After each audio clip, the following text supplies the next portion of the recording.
Coming up on today's World Have Your Say, protests continue against an anti-Islamic film. Also, a French magazine has published cartoons that satirise the Prophet Muhammad. And now the New York subway plans to run a controversial ad that refers to those who follow jihad as savages. We're going to speak to Pakistan, the United States, France and Egypt. If you'd like to take part of the conversation, you can Skype us. BBC_WHYS is our address, or you can post a comment at facebook.com/World Have Your Say.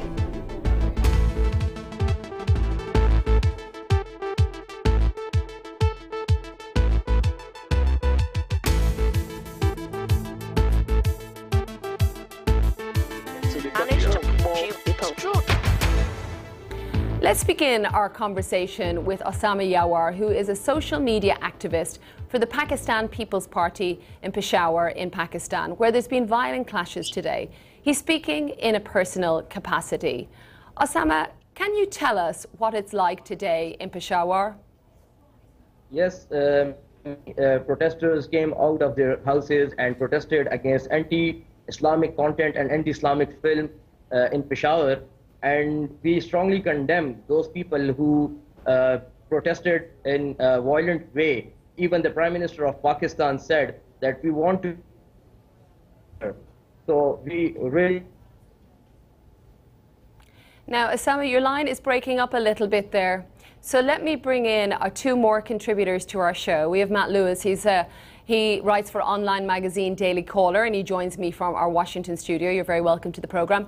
And Ludovic Mohammed Said joins me live from our Paris studio. He's a French Muslim student. Well, obviously, we were hearing there from Osama that, you know, there's been very violent protests today. A number of people have been killed, has been reported. Let me ask you, Ludovic, do you feel that Muslims are under attack? I don't think so. I think that just one French magazine does not constitute an attack per se. The issue is the reaction now. It's becoming the reaction of Muslims, some extremist Muslim around the world. And I think that we all have to call for peace. I used to go, for instance, to Salat, prayer, for Jumu'ah every Friday. I didn't go today because I was afraid of what might happen. Well, today, of course, Pakistan was calling for, the Pakistan People's Party was calling for a day of love for the Prophet Muhammad. Siraj joins us from London. Siraj Datu, you're very welcome to the programme. Siraj, what is your take on the protests that have been happening? Thank you for having me. Well, I think that it's difficult to say that Muslims haven't been attacked. I mean, I wouldn't say that Muslims are being attacked per se, but I think that if you look over the past few years, there's a huge wave of Islamophobia kind of really gripping the world, and especially, for example, in France. And I think that the cartoons are pretty much just a reflection, you know, are one thing that's happened recently. And I think that protests are not just about the cartoons, but about the way that Muslims are being treated in the world. Matt Lewis, what would you respond? Well, I think that the big message, at least that America needs to put forward, is that in free societies, free speech is protected, and that includes unpopular free speech and even offensive free speech. And here in America, we have our President Obama, is mocked and attacked publicly, and nothing happens because of freedom of speech. President Bush was mocked and attacked. The Mormon faith, the Latter-day Saints, there's right now a hit Broadway musical called The Book of Mormon that mocks Mormons. They don't riot. We have Christianity. You know, Bill Maher, who's a famous comedian and also a big donor to a pro-Obama super PAC, put out a movie called Religulous that mocked Christians. And so it doesn't mean that the speech is good or that America condones it, but free societies tolerate this sort of speech. And I think that everybody in the modern era is under attack. It's not just limited to Muslims. Well, you're seeing ways you can get in touch with us on your screen there. We would love to hear from you. You can Skype us, BBC_WHYS. Well, I have Yusuf, Al-Hoy, who is with the Al-Hoy Foundation. Would you like to respond to this issue of free speech that Matt Lewis brought up? Well, I do agree that freedom of speech is sacred. But at the same time, there is no such thing as absolute freedom of speech. there are laws and regulations which forbid people to use speech to incite hatred, to use racist language. We wouldn't go around mocking people regardless. I mean, there are laws and regulations against anti-Semitism, against mocking the handicapped, mocking, speaking badly about women. And we have really to put this in context. Freedom of speech, we have to understand, many people who are protesting are people who have basic problems and easily provoked because of their situation, because of their situation in their countries. And we cannot say, because we feel this is freedom of speech, then we have the right to go and provoke and incite and create a community disharmony and this kind of tension. I think they have to draw a balance between what we do and what we say, and the strong feelings of communities who feel very strong about what is being said is not about freedom of speech. Well, Yusuf, let me go back to that point. You talk about a balance. Ludovic, where do you see the balance between freedom of speech and provocation? Yeah, the balance indeed is very hard to find, but I think that we have to protect very hardly freedom of speech, otherwise you'll have all the extremists calling for not to say this or not to say that, so it's going to be plenty of exceptions and it's going to be no more freedom of speech. So I think that if they want to be ridiculous enough to spread that kind of cartoons in the media, it's their problem, it's not our problem. The problem of Muslims around the world today is to know why are we so weak to that kind of attacks. Why are we so weak to Islamophobia and racism? What could we do all together not to be able to feel so threatened about cartoons and movies on YouTube? Could you imagine? I agree. I agree completely, by the way. Because they feel attacked. I think that that's exactly right. I agree completely. I think that, again, Christians are mocked in this country. Mormons are mocked. And that doesn't bother me. I don't feel like my faith is jeopardized if someone else mocks it, because I feel like my faith is strong. And look, exactly. I do want to make a distinction though between America and other societies. I think that it's very important to note, even in Europe, there are less free speech. Free speech is less in Europe. So, for example, in Germany, you can't make anti-Semitic comments. Now, I don't like anti-Semitic comments. I think they're horrible. But America has very broad free speech. America defends unpopular and even offensive speech. And it's important for our political system, because I can say that Barack Obama is a horrible president and nobody comes and takes me away. I don't go to jail for that. So we defend speech, especially political speech, and I think that's important to note, because it's not that way everywhere. Yeah, but with all due respect, I mean, you are speaking from a very affluent American liberal. Yeah. We are here talking about people who don't actually grasp what you're talking about. We are talking about people who are really looking at this in a different context. And if 1/5 of humanity are badly affected and are agitated and are provoked, I think we need to find ways how we communicate. It's all about communication methods. You can't go around saying, I believe this is the only way to do it, and the rest of the world don't matter. You have to put something in place which keeps our community's cohesion. I do agree with you. A lot of Muslim organizations need to raise their standards. We need to talk the language that everybody, that you understand. But the realities on the ground are, much of the problems of the Muslim world is the problems of development. And we need to develop these communities. We don't need to provoke them, because we feel that freedom of speech is sacred. To them, their faith, their prophet, their symbols, their mosques is sacred too. So you have to find the right language. I'm sorry, you can't have this idea that they're all like few extremists here and there. You are actually falling in the trap of extremists by provoking this language. Well, let's go to that point, Yusuf. What do you think, Matt, for freedom of speech? Should it be that it's okay to be provocative even if it may turn to violence, as we've seen over the past week? Well, I guess a couple of things. One, I personally would not engage in rhetoric that I think could, have that sort of impact. Having said that, if America stands for anything, it is for freedom of speech. It's you know, one of the big ones. If you look at the Bill of Rights, it's one of the big ones. And if America, because we fear we may offend somebody who I think is hypersensitive, if we start to limit our speech and squelch free speech, then in a sense we have lost. The terrorists have won, if that's the case. No, I'm sorry. We have because American anti-racist freedom and democracy legislation. Relies on free speech. Again, let me go back to the point of criticizing the president. I can criticize the president. I could say that Barack Obama is a fool. Nobody will come and take me away. Well, Matt, if we start to chip away at that. Let me get Youssef to respond, because I know he wants to respond to your I'm sorry previous to say, point. we do have regulations against speech which is anti-racist. We do have blasphemy laws about Christianity. Why is it Muslims are different? In what we have it in the UK. In what country? We have it in the UK. So what gives you the right to say the UK law is wrong and your law is right? Well, every community but they're offended about a video made by a citizen of the United States, right? It's not.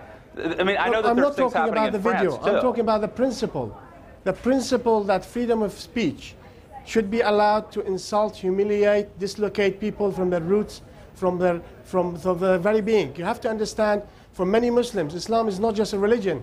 It's about an identity. And the way they see this constant attack is nothing to do with religion per se. It's about, this is why the racists use this language to promote anti-Muslim hate. Well, Youssef, let me pop in there, because I want to go back to Pakistan, where, of course, there has been so many of the protests today. And we do have calls coming in from India, Tunisia, Costa Rica, Tanzania, Jamaica and Thailand. But let's go back to Osama. He works for social media within the Pakistan People's Party. They did organise a day of love for the Prophet Muhammad today. There has been violent clashes. So let's hear a little more from Osama about how the protests have been perceived today. Osama, what do you think about these protests?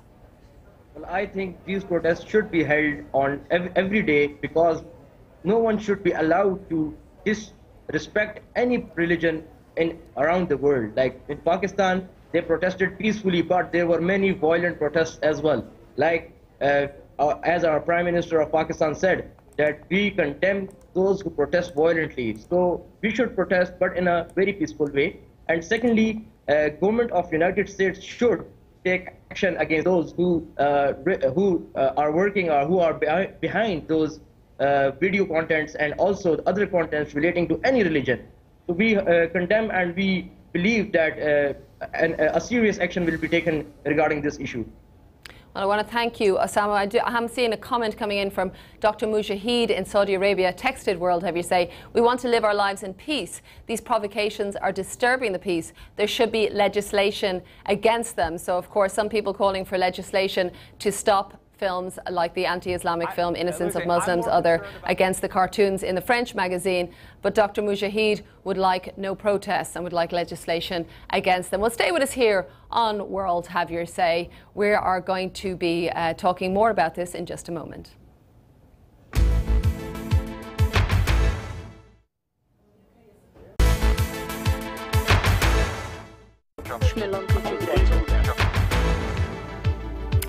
Well, Harvey in the US posted on our Facebook page, that's facebook.com/World Have Your Say.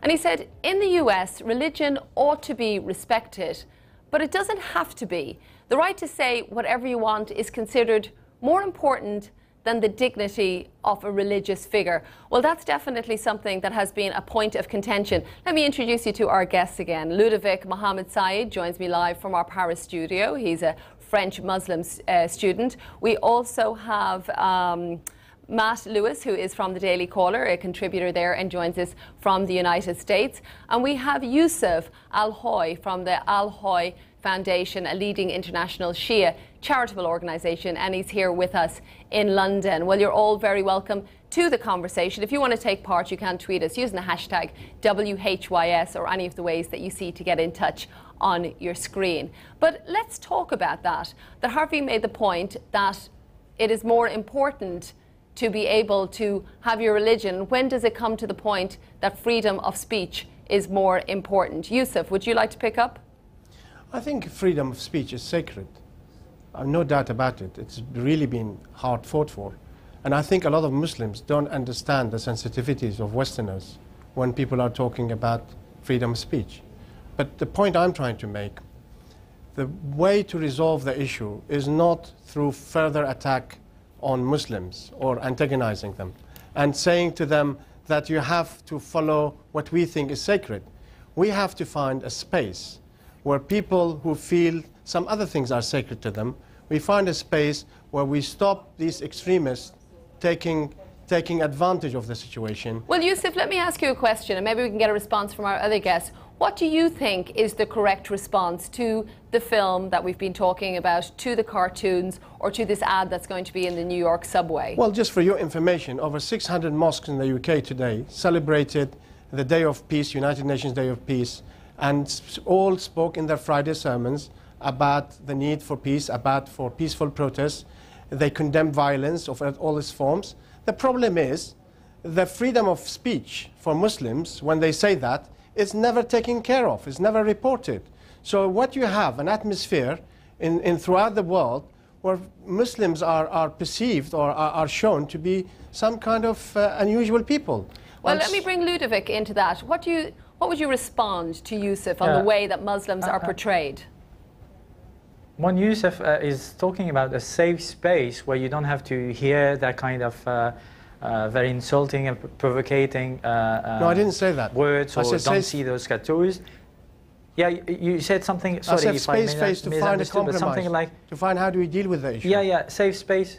But the safe space is already here. If you don't want, we don't want to see those cartoons, we just have not to buy the journal. And here we go on the BBC. Who are we talking about? About Charlie Hebdo, a very, very small magazine. My dear brother, it's not about just a journal. It's about a few people in France. Sorry, I'm just going to finish about the fact that I think that we have to higher the level of freedom of speech in Iran, in Pakistan, in Afghanistan, in Saudi Arabia, instead of lowering the freedom of speech that we have here. Because believe me, if there's a problem with freedom of speech, all minorities like Muslims, like women, like other minorities in Europe are going to be the first one to suffer, like Jewish suffered during the war. That's why it's forbidden to have anti-Semitic words in France, for instance, because they killed here, people from France killed thousands or sent to death thousands of Jews. So I think that the law that we have concerning freedom of speech came from somewhere. And if we touch to that point, to the freedom of speech law, believe me, the one who's going to win the war, the struggle, the attack, whatever you want to say about that, the one that are going to win the battle are going to be the extremists from one side telling us we want all freedom of speech and we want to laugh and mock Islam and Muslims every day in our journals. And they're going to make it because we're going to talk about them every day on the BBC, on France 24, on CBS, wherever. And the other extremists also are going to win because they're going to tell us, okay, now we have won the war about freedom of speech. We are the only one to be able to talk about Islam, because that's what Ludovic, happened. let me hop in there for a moment. Let me hop in there for a moment, and I hear your point, and I want to put it to our other panelists. You talk about freedom of speech, but Yusuf, do you think that there's a different concept of freedom of speech where these protests are taking place compared to the freedom of speech as it's understood within the United States? I think I was misunderstood. When I spoke about safe space, I was not saying that we should not publish. I was saying there is a real problem, and it is not all about extremists. Many communities are feeling the pain. No, true. It's not all about extremists. It's about communities, ordinary Muslims, feeling the pinch of anti-Muslims. Now, this is not new in Europe. We had anti-Semitism before. And if we fall the trap of racist groups who are targeting Muslims in everyday life, then we are not doing ourselves and our freedom of speech any justice. We are falling in the trap of the extremists who love your kind of language and say, this is why we need we need to do this and that and to react in a violent way. Well, I am not discounting. Yusuf, I think you and Ludovic do agree on this point, so we're getting some consensus here on World Have Your Say. Lots of people are getting in touch. 24 countries, Sudan, Bahrain, Turkey are just 3 of the latest to have called in. Sudan, of course, a lot of protests there this week. Well, let's meet Hind Amri, who's a Muslim American currently living in Doha in Qatar, from where she joins me now. You're very welcome to the programme, Hind. Would you like to give us your impression of this week, and do you think that Muslims are under attack? Well, I think that as a Muslim and as an Arab American, I once more find myself sort of trying to answer a lot of different questions. What are the limits of free speech? How should Muslims respond to perceived distortions of their faith and insults to their religion? And the bottom line is that there is no single answer to all of these different issues, because what's happening in Pakistan and what's happening in Afghanistan and what's happening in America, it's not the same situation really. And so I think it's important. I mean, one good thing coming out of this is the importance of dialogue and the importance of understanding, you know, the political drama that's happening in these regions, in these hotbeds, and that it's not really about religion, that it's far more complex than news covers would have us believe, or talking heads would have us believe. So I think as a Muslim, do I feel attacked specifically because of this movie, because of these cartoons? Absolutely not. But I was also born and raised in California, so I have a different idea about freedom of speech and about media and about all these things than someone in Peshawar. And so basically that's how I feel about that. Thank you very much, Hind Amri, joining us there from Doha, Qatar. Holland, Indonesia have got in touch, and every major city in Pakistan. This, of course, has been a global talking point over the past 10 days. But today, Pakistan's People's Party called for a day of love for the Prophet Muhammad. And so a number of protests have been taking place. 13 people reported killed is what we are hearing. Now, let me bring back in Matt Lewis from the Daily Caller. You're very welcome to respond to what you heard there, Matt. Well, I think that's absolutely right, and I'm sure that there is a disconnect regarding how different countries and different cultures interpret free speech. I do think, again, it's important to put America in context. We fought a revolution against an imperial country, Great Britain, to have our independence. Part of that is freedom of speech. And I think, look, if you start limiting free speech, you know, you can't say anything bad about the Democrats because they're going to riot. You can't say anything bad about Catholics or Protestants because they're going to be offended. Pretty soon you chip away at democracy. And if you limit free speech, essentially the only people who can speak are the powerful, the establishment. And so I think it's very important to defend free speech. And the last thing I would say there is I do think it's a little bit concerning. We seem to be more worried about people who are talking or drawing cartoons than we are about people who are rioting and killing people. Well, Matt, let me hop in there and we will continue this conversation in just a moment. I'm sorry to interrupt you, but you are listening to World Have Your Say. We're discussing whether Muslims are under attack. Please do post your comment, facebook.com/World Have Your Say.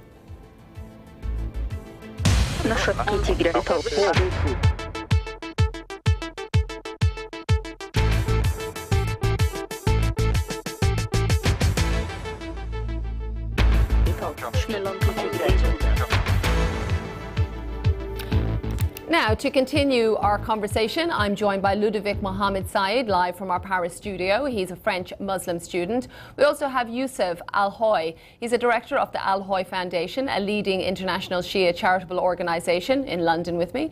And Siraj Datu is a Muslim journalist living in London. He also joins me in our London studio. Well, let's get back to one of the points that was brought up just a little earlier by Hind Amri, and it's how people should respond to the protest. Siraj, let me start with you. What do you think is the appropriate response? We've seen how people have responded over the past 10 days. How would you respond? Well, I mean, as a journalist, you know, I'll write, I'll go on TV and talk. But I think that for a lot of people, it's for them, they'll protest, and I think that, you know, if you look in Egypt, the Grand Mufti over there has said that violence is wrong. If you look in Saudi Arabia, the Grand Mufti over there has also said that violence is wrong, and that Muslim leaders everywhere around the world are saying that violence is wrong. And peaceful protest, I would say that that's okay. That's a perfectly fine way to go. The problem in France, for example, though, is that in the same sentence is saying that the publication of the cartoons is under freedom of expression, and this is a quote from the French Prime Minister Jean-Marc Ayrault. In the same sentence, saying that he said that protesting in France, or the protest for Saturday, would be refused, and he said that the same thing on Wednesday during the day as well. So I think that saying that freedom of expression is fine on one side, but then not allowing people to protest against it, there's a problem there, and there's a lack of consistency.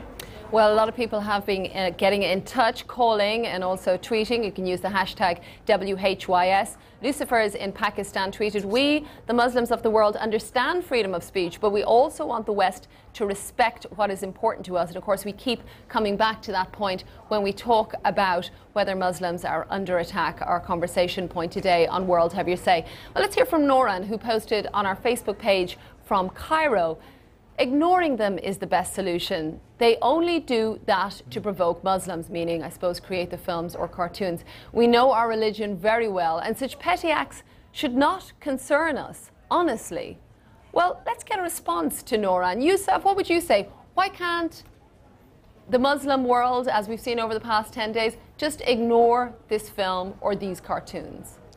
Well, I have some sympathy with that view. That we should not, Islam is bigger. I think one of the problems is Islam as a civilization is not at its highest. It's still very strong at its, as a religion. I guess that is a reaction of a civilization which feels is not as strong as it used to be at once. Do you think that's what it's about? That it's about... I think that has partly to do with it. Well, let's get a response from Ludovic. Do you think that's what it's about? That it's an insecurity? Yeah, I do agree absolutely 100%. It's all due, it's not Islam the problem, of course, because Islam a few centuries ago, it was so strong that it was not bothering about what's happening in Europe. It was the other way around. Europeans were coming to the Ottoman Empire, for instance, and they were amazed about what's happening there in terms of technology and science and so on. So now we have, with that colonization, decolonization, the image representation that Muslims have of their own civilization weakened. So they feel threatened. And of course, if you put some oil on that fire, it goes big time. So I think that the best answer would be, once again, to ignore those provocations, because otherwise it's going to be, falling in the trap, like Yusuf said, but not only in the trap of religious extremism, but also in the trap of atheist, racist, anti-Islam extremism also. Siraj, do you think it's possible for people to ignore productions like the film or the cartoons? I agree to an extent. I think that the film itself, I think that's kind of another issue. It was really poorly filmed, and it had a $5 million fund, which kind of clearly didn't go into the film. But I think it's difficult for people now to really ignore what's going on, because I think that people do feel victimized, especially in France. So, for example, over the past few years, especially when Sarkozy was president, first the burqa was banned under, they said that the burqa was banned, and people would say that, under freedom of expression, state shouldn't dictate what people can or cannot wear, and that, explicitly attacked Muslims. The same thing if you look again in France, if you look at kind of employment figures, and there's a study that said also that Muslims who are kind of from the same socioeconomic background find it 2.5 times more difficult than a Christian from the same background to find a job. And to get called back from an interview. That's a very different problem. That's a very different problem, I guess, because, sorry to interrupt, huh? I think it's a very different problem, because there's several NGO leaders like I do, students, activists who are fighting for women in France to wear scarves in some places, and this is I do agree 100% with you, but the other way around is not always true. You cannot say because Muslims have been attacked on some part of their freedom, like women going to school with a scarf. This in some Republican schools in France forbidden, and this is a shame, of course. But it doesn't mean that because some racist politicians have used anti-Islam fears, Islamophobia and racism in France to stigmatize Muslims during the last government, that now and forever we're going to be Muslims feeling like we are not in our country. I'm French, I grew up here, even though I was born in Algiers, but this is my country, and this is something that nobody could contradict me on. And I think, once again, that playing the game to say, okay, you don't want us to do that, so we are going to forbid you to do this, to express yourself on Islam the way you want to do it. Otherwise, it's going to be the war. We're going to be demonstrating everywhere, even without the authorization of the police or the government. I agree and with let's face it. I just finish on that point. Let's face it. The law in France is not going to change. Freedom of speech is going to stay like it is. And the best way to straighten up Islamophobia, racism, and anti-Islamic law in France in the next years is to play the game of extremisms. Once again, I see together the atheist extremism, racist Islamophobic extremism, and the religious, dogmatic, patriarchal extremism. Can I just say? Let me hop in there for a minute, Yusuf, and I'm sorry to interrupt you. I do want to hear from you, and we will in a moment. I just want to thank everybody who's getting in touch with the programme. Israel, Singapore, Egypt, Libya, St. Kitts, New Zealand. That's just in the last few minutes. So thank you for those calls. You can get in touch with the numbers that will come up on your screen. You're also messaging us. Aisha posts on Facebook, the West will never be able to understand why we Muslims revere our Prophet and all the Prophets so much. You simply cannot relate to this feeling. That seems to be something that's coming across in this programme, both the concept of how revered the Prophet is and also how revered freedom of speech is within certain countries. So we can continue to talk about that, and you can continue to post and call about it. Well, let's meet Leila El Tahawi, an Egyptian HR consultant who joins us on the line from Cairo. Of course, Cairo was the place where the protests first began. You're very welcome to the programme, Leila. What would you like to add to this discussion? Well, thank you first for giving me this opportunity to be with you all. I would love to say thank you for this fruitful discussion about my religion. Second, from my following up of this debate, I think that I might add that maybe we could employ our reaction not to be aggressive and defensive. We can employ it just to be not ignoring the movie, but we can continue producing our own movies, like, you know, getting to explain our religion, our prophet legacy, the saying, so everything, getting to know our religion more, and getting to introduce it to the other people. This is one thing that I would like to approach this kind of attack with a positive view. The second thing that I might like to add is that we cannot judge all the Muslims by the wrongdoings of some fanatics. Absolutely. We've been misjudged from the day of this stupid or crazy fatwa from Osama bin Laden in '98. And then after that, with the September 11th attack, we are like, you know, that we represent like 1/5 of the world's population.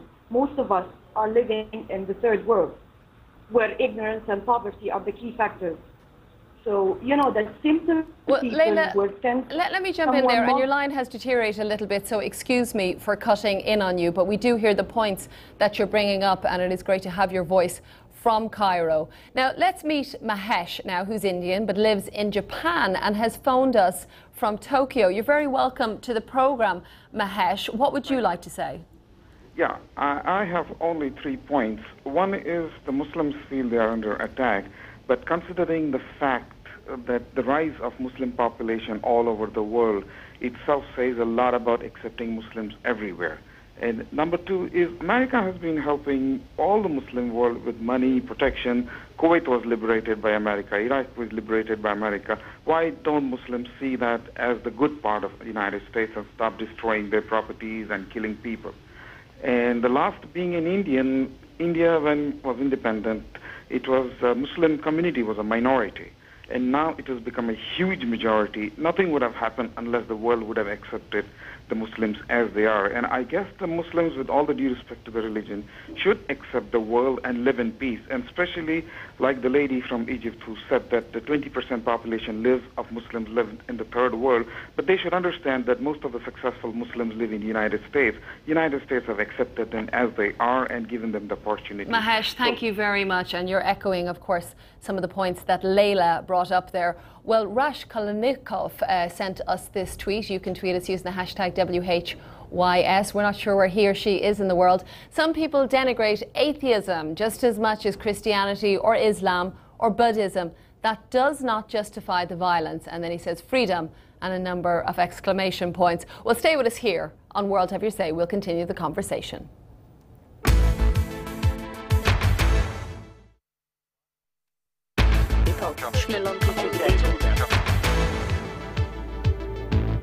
And joining me now from the World Have Your Say newsroom is Jill McGivering. What are you hearing, Jill? Calls coming in from Guinea, Israel and Japan. Some callers see this as a cultural divide between Muslims and non-Muslims. Jawed in Pakistan just called to say the West must understand what we feel about the Prophet. Saeed in Tokyo said Islam isn't just a religion, it's a whole way of life. We can't just sit on our hands when we see the Prophet being mocked. Some callers are focused on the issue of freedom of speech. Muhammad in London tweets, freedom of expression should have limitations. And finally, Salal in Bangladesh just called to say, why is it necessary to mock the Prophet at all? Well, thank you very much, Jill. Of course, bringing up a lot of points that people have been arguing about over the past 10 days. You are keeping them busy in the World Have Your Say newsroom. Calls Nepal, Ethiopia, Mali, South Africa, Sierra Leone, Colombia, and I haven't named all of them. Well, Ahmed in Jos, Nigeria posted at facebook.com/World Have Your Say. It's you people in the international media that are the catalyst to this. We don't mind whether we've been attacked or not. We all know here is that God is with us. So pointing the finger back at us here.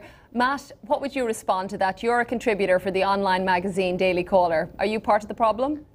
Well, look, I do think that media, it's a different world, right? In the old days, something could be said in another country and it didn't trickle over. There wasn't the internet. There weren't as many cable networks. And so now if you say something in one country, it has international implications. So yes, I do think that I don't want to say the media is responsible, but it is a different world. I do want to say this though about tolerance. I've liked a lot of what I've heard. A lot of the callers have expressed some very good points, and it actually heartens me to hear them. But I do think that there's some hypocrisy being said in terms of tolerance. For example, can a Jew walk around in some Arab countries wearing a yarmulke or a Star of David? I think the answer to that is probably no. I think that there's a lot of problems around the world to deal with, and I actually think that more freedom is the answer, not less freedom. More freedom, not less freedom. Well, let me read a couple of comments that have come in. Jazib in Pakistan, the UN should frame laws to stop blasphemous acts. The anti-Islam movie has harmed the sentiments of all Muslims all over the world. Sultan Tapu, also in Pakistan, the Western world decided that there should be freedom of speech and we accepted it. But why can't they accept our rules about religion? Well, let's get a response from Siraj. What would you respond either to Matt or to our commenters? Well, I mean, I think that there is a line. I personally believe that freedom of expression is extremely important. You know, we have it here in the UK, we have it across the Western world, and I think that that's something that we really do need to push for. Kind of going on Matt's point as well. I think that the fact that in some Arab countries freedom of expression is limited. I don't restrict myself to condemning France when they restrict the freedom of expression of people to protest. I'd also go and attack other countries in the Arab world as well for restricting the freedom in those countries too. Well, Siraj Datu, Muslim journalist living in London, what you're seeing on your screen is an ad that has been put together by the US Embassy in Islamabad. It costs $70,000 and it pieces together what President Obama, what Secretary of State Hillary Clinton has been saying over the past 10 days to try and quell the anger that has been felt and the protests that have taken place. Whether it will be successful, who knows? Youssef, do you think something like that could possibly work, an ad that is put out by President Obama and Secretary of State Hillary Clinton? I honestly think it needs a much deeper study. we really are not talking about freedom of speech, because it is becoming like a freedom of insult, abuse and racism. We have to find a way where we can communicate with people. We maintain the freedom of speech, but even the BBC have self-regulations. There are things they say and there are things they don't say. Freedom of speech is not absolute, as I said before.